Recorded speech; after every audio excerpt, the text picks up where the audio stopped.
IR sensor use பண்ணியிருக்கோம். இந்த IR சென்சாரை நம்ம இப்படி கை வைக்கும் போது பேஜ் ஆட்டோமேட்டிக்காக டேர்ன் ஆகிற மாதிரி நம்ம கோடிங்கும் கொடுத்துருக்கோம் பிரெயினில். அடுத்து பார்த்தீங்கன்னா பேஜ் டேர்ன் ஆகிறதுக்கு நம்ம இதில் ஒரு மோட்டாரும் அதுக்கேற்ற மாதிரி இந்த வீல்ஸ் வச்சுருக்கோம். இந்த வீல்ஸ் ரொட்டேட் ஆகும்போது ஆட்டோமேட்டிக்காக பேஜ் வந்து டேர்ன் ஆகும். இந்த இடத்துல பார்த்தீங்கன்னா நம்ம அந்த பேஜ் வந்து எப்படி ரொட்டேட் பண்ணி மேலே தூக்குவோம், அந்த பேஜை டேர்ன் ஆக வைக்கிறதுக்கு இது யூஸ் ஆகுது. இங்கே பார்த்தீங்கன்னா ஒரு மோட்டார், அடுத்து அதில் ஒரு கியர் ஃபிக்ஸ் பண்ணியிருக்கோம். அந்த கியரில் நம்ம அந்த மாதிரி ஒரு ராட் மாதிரி ஃபிக்ஸ் பண்ணியிருக்கோம். இந்த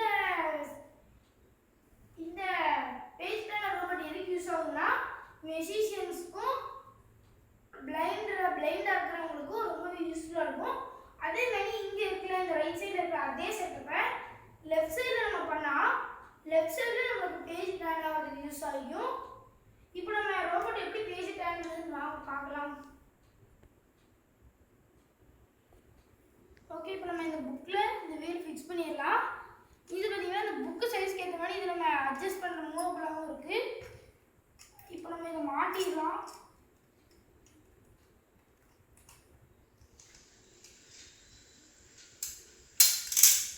ஓகே, இப்போ பார்த்தீங்கன்னா நம்ம இதை கரெக்டான சைஸில் வச்சு மாட்டி வச்சு